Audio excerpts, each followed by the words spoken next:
आज हम आपको एक ऐसी खबर बताने जा रहे हैं जो सिर्फ एक खबर नहीं बल्कि एक सच्ची, चौंकाने वाली और दिल को झकझोर देने वाली घटना है। एक ऐसी हकीकत जिसे सुनकर आपका दिल सहम जाएगा, क्योंकि इसमें वो कड़वा सच है जो रिश्तों की मर्यादा, भरोसे और एक माँ की ममता सब पर सवाल खड़े कर रहा है। तो आइए आपको विस्तार से बताते हैं इस दर्दनाक घटना का पूरा किस्सा। एक माँ जो मुसीबत में अपने बच्चों का कवच तो उनके सपनों की उड़ान में उनका पंख होती है, जो खुद दर्द सहकर भी बच्चों पर कोई आंच नहीं आने देती। लेकिन अगर वही माँ अपने बच्चों की कातिल बन जाए तो हैरानी आपको भी होगी। ये दर्दनाक खबर उत्तर प्रदेश की राजधानी लखनऊ से आ रही है, जहां एक मां ने क्रूरता की सारी हदें पार कर दी और अपनी 4 साल की बच्ची को हमेशा के लिए मौन कर दिया। कौन है ये कातिल मां? 4 साल की मासूम बच्ची की हत्यारन मां का नाम रोशनी उर्फ नाज खान है, जो उत्तर प्रदेश के लखनऊ में बार डांसर का काम करती है। लेकिन करीब 10 साल पहले उसकी मुलाकात शाहरुख खान नाम के शख्स से हुई और ये मुलाकात शादी तक पहुंच गई। कुछ समय पहले दोनों के बीच सब कुछ ठीक रहा और दोनों की एक प्यारी सी बेटी भी हुई।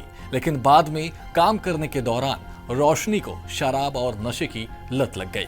साथ ही शाहरुख ने आरोप लगाया कि नाज कई लड़कों से मिलने जुलने लगी थी और धीरे धीरे उसने दूरियां बनाना शुरू कर दिया था। मुलाकातों के इस दौर में नाज की मुलाकात उदित जायसवाल नाम के शख्स से हुई। यहीं से शुरू हुई हत्यारन नाज की पूरी कहानी।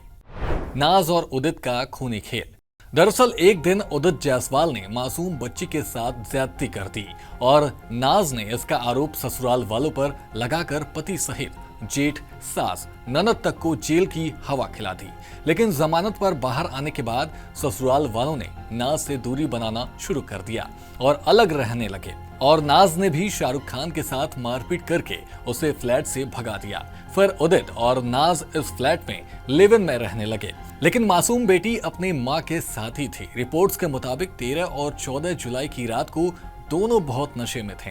मासूम बच्ची ने उन्हें आपत्तिजनक हालत में देख लिया और बच्ची जब ये बात अपने पापा को बताने की जिद पर अड़ गई तो गुस्से और शराब के नशे में नाज उसके पेट पर चढ़ गई और उदित ने बच्ची के मुंह में कपड़ा ठूस दिया। और क्रूर मां तब तक नीचे नहीं उतरी जब तक बच्ची की सांसें थम नहीं गई। लेकिन हद तो तब हो गई जब नाज ने झूठी स्क्रिप्ट लिखकर इसका दोष अपने पति पर मढ़ दिया।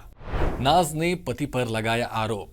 इतनी क्रूरता के बाद भी दोनों उस रात उसी कमरे में सोए और फिर अगली सुबह मृत पड़ी मासूम को वहीं छोड़कर एक होटल में कमरा लेकर वहां रही और सारा दिन वहां बिताने के बाद वापस आए और मासूम की लाश को ठिकाने लगाने के स्क्रिप्ट लिखने लगे।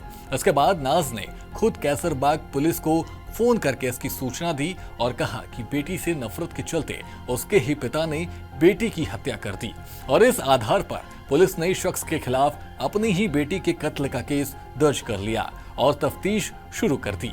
लेकिन जैसे जैसे जांच की आंच तेज होती गई तो एक के बाद एक सारी परतें खुलती चली गई। पुलिस की जांच में क्या आया सामने? दरअसल पति पर आरोप लगाते हुए रोशनी उर्फ नाज ने पुलिस को बताया कि उसकी गैर मौजूदगी में उसका पति आया और उसने ही उसकी बेटी की हत्या कर दी। नाज ने यह भी कहा कि बिल्डिंग का गेट बंद होने की वजह से शाहरुख खान सीढ़ियों और लिफ्ट से नहीं बल्कि लटक कर फ्लैट में घुसा। लेकिन जब पुलिस ने शाहरुख का फोन ट्रेस किया तो लोकेशन के आधार पर पाया कि शाहरुख पिछले कई महीनों से यहाँ नहीं आया। साथ ही पिछले 2 महीनों से शाहरुख खान का पैर टूटा हुआ और उसमें रॉड डाली हुई है। इसके बाद पुलिस के हाथ रोशनी की एक कॉल रिकॉर्डिंग लगी जिसमें वो बच्ची के रेप के आरोप में अपने ससुराल वालों को फंसाने की बात कह रही थी। एक रिपोर्ट्स के मुताबिक जैसे जैसे पुलिस ने रोशनी उर्फ नाज और उसके live in partner Udit Raj से पूछताछ शुरू की तो दोनों के बयानों में गड़बड़ी लगी। फिलहाल पुलिस ने दोनों को गिरफ्तार कर लिया है और पोस्टमार्टम रिपोर्ट में भी सामने आया है कि मासूम बच्ची की हत्या पुलिस को सूचना देने से करीब 24 घंटे पहले हुई थी और साथ ही पुलिस के हाथ कुछ अहम सबूत भी लगे हैं। फिलहाल एक मां की क्रूरता से जुड़ी इस दर्दनाक खबर में इतना ही। ऐसी ही तमाम जानकारी भरी खबरों के लिए देखते रहिए सूर्य समाचार का डिजिटल प्लेटफॉर्म।